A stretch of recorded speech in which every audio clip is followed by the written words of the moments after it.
आज की वीडियो में हम लोग जानेंगे एसएससी जीडी के नई वैकेंसी के बारे में कि क्या एलिजिबिलिटी है, किस तरीके से फॉर्म भरना है, कौन कौन भर सकता है, क्या इसका लास्ट डेट है, कब से फॉर्म भरना स्टार्ट हुआ है और किस तरीके से हम लोग फॉर्म को भरें कि हमारा फॉर्म रिजेक्ट ना हो। और इसमें बॉयज़ के लिए कितनी पोस्ट हैं, गर्ल्स के लिए कितनी पोस्ट हैं, सारी चीज़ों के बारे में हम लोग डिटेल में बात करेंगे। काफ़ी बड़ी मात्रा में वैकेंसी है, एक सुनहरा मौका हो सकता है 10th पास वाले बच्चों के लिए।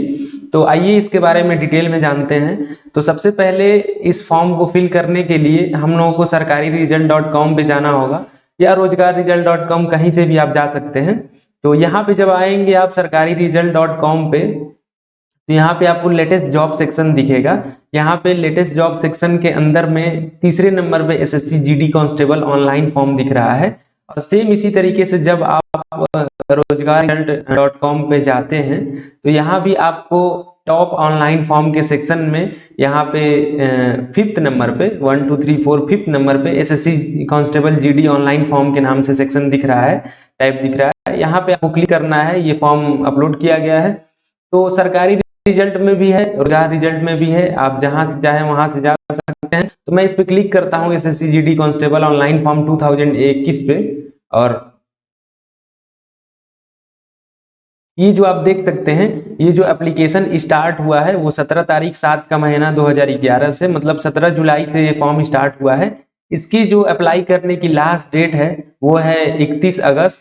और यहाँ पे जो एग्जाम फीस पेड करने की लास्ट डेट है वो है 2 तारीख, और क्या बोला जाता है कि सितंबर में 2 सितंबर 2021 तक ये इसके फीस को आप पेड कर सकते हैं। जनरल, ओबीसी और ईडब्ल्यूएस मतलब जो इकोनॉमिकल वीकर सेक्शन के हैं उनके लिए, सभी के लिए 100 रुपए का यहाँ पे एप्लीकेशन फीस रखा गया है। और एससी और एसटी के लिए 0 है, और ऑल कैटेगरी फीमेल के लिए फीस जो है 0 है।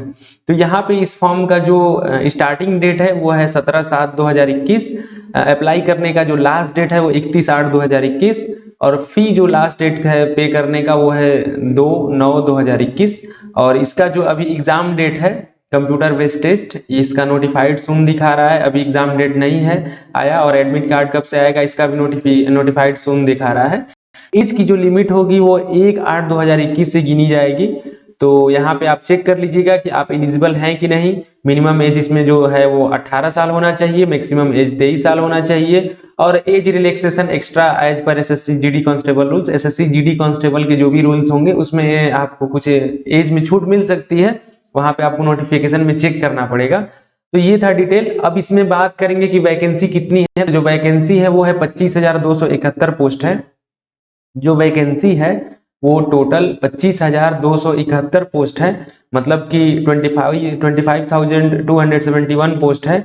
और इसमें जो मेल के लिए पोस्ट है वो है 22,424 पोस्ट, और फीमेल के लिए जो पोस्ट है 2,847 पोस्ट है, मतलब 22,424 पोस्ट मेल के लिए है, और फीमेल के लिए 2,847 पोस्ट है।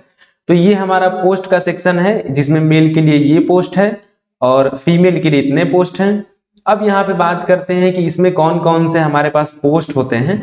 तो इसमें जो पोस्ट आता है आप सभी लोगों को पता होगा, नहीं पता है तो एक बार देख लीजिए।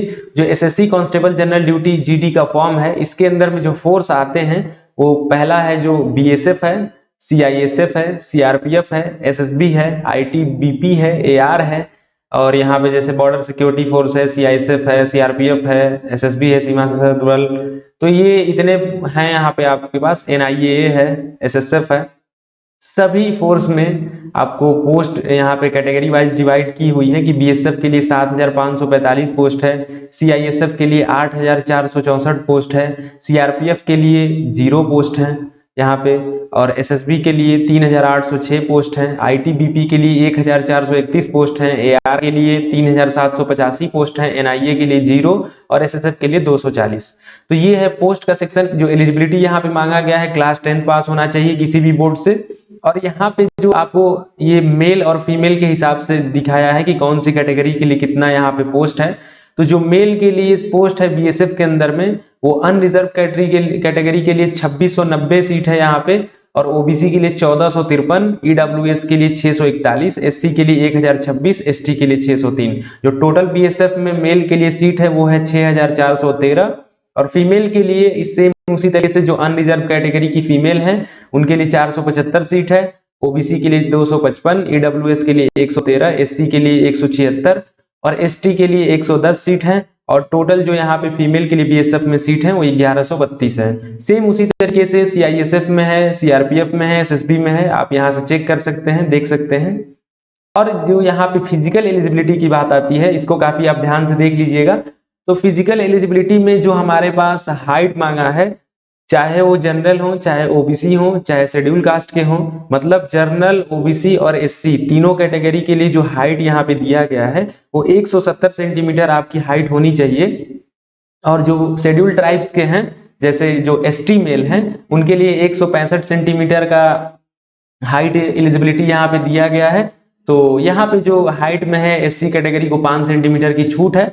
और जो भी फीमेल होंगी, चाहे वो जनरल हो, ओबीसी हो, एससी हो, सभी को 157 सेंटीमीटर यहाँ पे मांगा गया है। और फीमेल में जो एसटी फीमेल है उनके लिए 155 सेंटीमीटर। चेस्ट जो होना चाहिए मेल का, चाहे जनरल हो, ओबीसी या एससी हो, 80 से 85 सेंटीमीटर। मेल एसटी जो उनका चेस्ट होना चाहिए वो 76 से 80 सेंटीमीटर। और फीमेल जनरल, ओबीसी, एससी के लिए कोई यहाँ पे चेस्ट मेजरमेंट नहीं होता है। उससे उसी तरीके से फीमेल एसटी में भी है। और रनिंग की बात करें तो जो आपको दौड़ करनी है, दौड़ लगानी है, 5 किलोमीटर दौड़ना है 24 मिनट में। ये जो दौड़ है मेल के लिए, मतलब पुरुष के लिए, जनरल, ओबीसी, एससी कोई भी कैटेगरी से हो आप, 5 किलोमीटर दौड़ना है 24 मिनट में। और जो एसटी मेल हैं उनको 5 किलोमीटर 24 मिनट में दौड़ना है। सेम इसी तरीके से फीमेल में जो जनरल, ओबीसी, एससी हैं उनको 1.5 किलोमीटर, लगभग 1.6 किलोमीटर दौड़ना है 8.5 मिनट में, 8.5 मिनट में।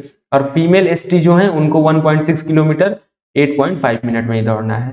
तो ये था पूरा बेसिक फॉर्म की जानकारी, कब से भरा जाएगा, कितना पैसा लगना है, क्या एलिजिबिलिटी हमें चाहिए, कितने पोस्ट हैं, मेल के लिए कितने हैं, फीमेल के लिए कितने हैं, और कैटेगरी वाइज कितने पोस्ट हैं, इसमें जो फिजिकल एलिजिबिलिटी है वो क्या होने वाली है। तो ये फॉर्म का जो बेसिक स्ट्रक्चर है, ओवरव्यू है, आप सभी लोग समझ गए होंगे। ये जो फॉर्म है, इसको, ये जो पेपर है एसएससी ही कराती है। तो एसएससी में जो लोग पहले से ही फॉर्म अगर भरे होंगे, कोई भी फॉर्म अगर भरे हैं वो, तो वहां पे आपको सिर्फ अपनी पुरानी जो आईडी है उसी से आप लॉगिन करेंगे। और लॉगिन करने के बाद आपको वहां पे ये सबसे ऊपर ही एसएससी बी कांस्टेबल का फॉर्म दिखेगा, जहां से अप्लाई कर सकते हैं। कुछ बेसिक डिटेल आपको भरना होगा, कुछ आपका प्री डिटेल होगा, उसमें आप कुछ अपडेट करना चाहते हैं तो अपडेट भी कर सकते हैं। फोटो आपको यहाँ पे 3 महीने से ज्यादा समय की नहीं लगानी है। और फोटो में आपको अपना नाम और जो फोटो की डेट है वो लिखना है। तो यहाँ पे आप, बहुत सारे तरीके हैं फोटो में नाम और डेट लिखने के। अगर आप यहाँ पे rozgarresult.com में ही जाते हैं तो यहाँ पे आपको दिख रहा है इंपॉर्टेंट में आप देख सकते हैं resize your photo signature thumb. यहाँ से आप अपने फोटो के साइज को मेंटेन कर सकते हैं। और इसी तरीके से यहाँ पे photo with name and date of birth लिखा है। Photo with name and date of photo मतलब आपके फोटो पे आपका नाम लिख के आ जाएगा और आपका डेट लिख के आ जाएगा। तो इसमें से जाके आप अपने फोटो को लगा सकते हैं और ये बिल्कुल अच्छे तरीके से सेट हो जाएगा फोटो। और भी बहुत सारे तरीके हैं, जैसे आप सिंपली गूगल पे भी लिख सकते हैं ऐड नेम टू फोटो, बहुत सारी वेबसाइट आ जाएंगी, वहां से आप लिख सकते हैं। आप एमएस वर्ड से भी लिख सकते हैं, पावर पॉइंट से भी, उससे एडोब फोटोशॉप से भी लिख सकते हैं। आपको जैसे सुटेबल हो, जिस तरीके से आपको आता है उस तरीके से आप अपने नाम, फोटो नाम और डेट ऑफ बर्थ। अगर आपको नहीं पता है तो rozgarresult.com पे यहाँ पे जा सकते हैं। और जाने के बाद यहाँ से आप photo with name and date of photo maker पे जाने के बाद ये ओपन हो रहा है, मैं दिखा रहा हूँ आप सभी को। तो ये जो है fill the form name of the photo, जो आपको फोटो में नाम लिखना है, यहाँ पे नाम लिख देंगे। और कौन सी, जैसे मेरा आ रहा है ऑटोफिल के मदद से। और यहाँ पे जो डेट ऑफ फोटो है, एक सेकंड, ये हट क्यों नहीं रहा। ये जो डेट ऑफ फोटो है, डेट ऑफ फोटो में जो आपको फोटो में डेट लगाना है वो डेट लगा सकते हैं। और फोटो जो होगी वो सिर्फ जेपीजी फाइल होगी। यहाँ पे जो फोटो आपको लगाना है उसको सेलेक्ट कर लेंगे और ये कैप्चा डाल लेंगे AKHQGQ। और डालने के बाद जनरेट न्यू फोटो करेंगे। जो आप फोटो यहाँ पे लगाए होंगे उसी में आपका नाम और डेट ऑफ फोटो लिख के डाउनलोड हो जाएगी। डाउनलोड होने के बाद आपको कैसा दिखेगा मैं यहाँ पे दिखा देना चाहता हूँ। ये मैंने एक फोटो अपना क्रिएट किया है उसी से आपको दिखाने के लिए, तो मैं इसको ओपन कर लेता हूं।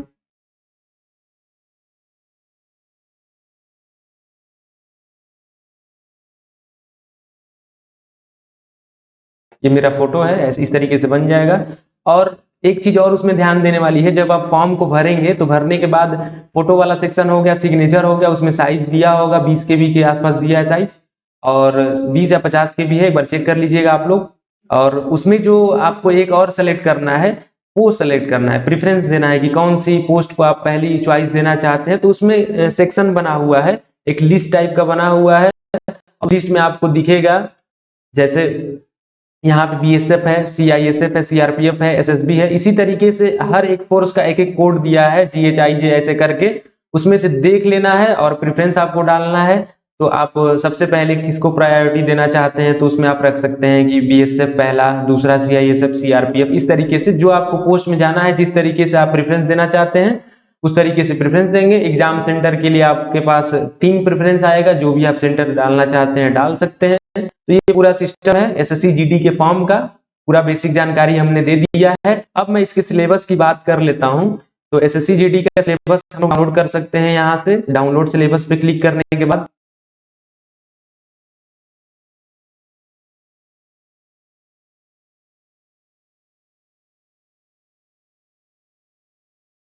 सिलेबस है SSC GD constable syllabus, computer based examination. The computer based examination will consist of one objective type paper containing 100 question carrying 100 marks with the following composition. ये जो पेपर होगा कंप्यूटर बेस्ड एग्जामिनेशन होगा, जो कि इसमें 100 question आपसे पूछे जाएंगे 100 मार्क्स से। और जो इसमें पार्ट होगा 4 पार्ट में आएगा। जो पहला पार्ट है वो जनरल इंटेलिजेंस एंड रीजनिंग होगा। दूसरा जो पार्ट है general knowledge and general awareness का होगा। पार्ट सी में एलिमेंट्री मैथमेटिक्स होगा, और पार्ट डी में इंग्लिश और हिंदी होगा। तो यहाँ पे नंबर ऑफ क्वेश्चन जो पूछे जाएंगे जनरल इंटेलिजेंस एंड रीजनिंग से 25 क्वेश्चन 25 मार्क्स से होंगे। और यहाँ पे आपको जो जनरल नॉलेज और जनरल अवेयरनेस का क्वेश्चन होगा उसमें भी 25 क्वेश्चन होगा, इसका भी मैक्सिमम मार्क 25 हो सकता है।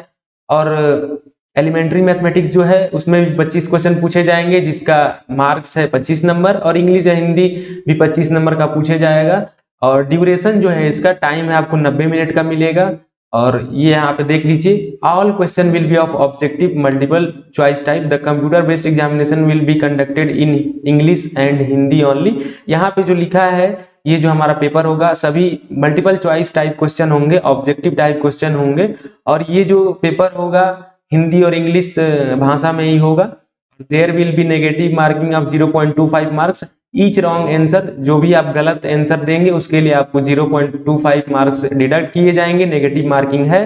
Candidate are therefore advise to keep this in mind while answering this question. आप आंसर करते हुए इसको दिमाग में रखेंगे कि हर एक गलत जवाब पे आपका 0.25 मार्क्स चला जाएगा। तो ये है आपका सिलेबस, यहाँ पे डिटेल में भी दिया हुआ है।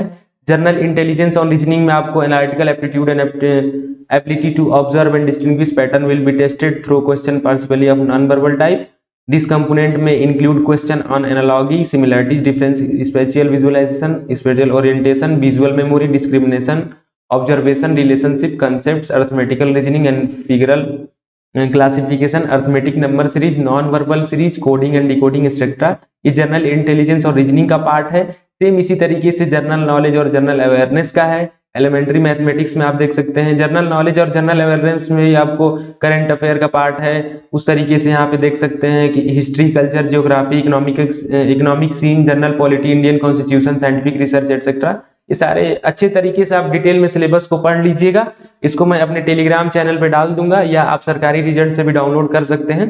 मैथमेटिक्स में भी आपको यहाँ पे पूछा जाएगा जो नंबर सिस्टम से रिलेटेड क्वेश्चन है, और computation of whole number, decimal and fraction, relationship between number, fundamental arithmetic operations, percentage, ratio, proportion, average, interest, profit and loss, discount, mensuration, time and distance, ratio and time, time and work etcetera, ये सारे chapter आएंगे। और English या हिंदी में ability to understand basic English या Hindi and his basic comprehension would be tested. मतलब बहुत ज्यादा डीप में आपको इंग्लिश या हिंदी नहीं पूछा जाएगा, आपको बस बेसिक जानकारी आनी चाहिए। तो ये है SSC GD का पूरा सिलेबस। यहाँ पे मैंने पूरे अच्छे तरीके से क्लियर किया है क्या एलिजिबिलिटी होने वाली है, किस तरीके से आपको फॉर्म भरना है। और SSC में अगर आप नए हैं तो आपको रजिस्ट्रेशन करना होगा, यहाँ से आप जाके अप्लाई नाउ कर सकते हैं। यहाँ पे अप्लाई नाउ पे जाने के बाद आप क्लिक कर सकते हैं।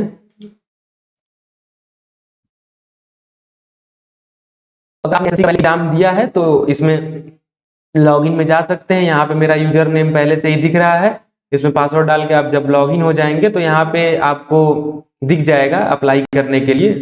जब आप अपने आईडी में डैशबोर्ड में चले जाएंगे तो सबसे ऊपर आपको जो भी न्यू वैकेंसी आई उसमें अप्लाई करेंगे और जो बेसिक डिटेल है उसको भरने के बाद आप पेमेंट कर देंगे, आपका फॉर्म हो जाएगा। पेमेंट करने के बाद आपको एक जो एप्लीकेशन फॉर्म का स्टेटस है वो डाउनलोड हो जाएगा। पेमेंट करने के बाद वो सक्सेस हुआ है कि नहीं, कुछ इस तरीके का।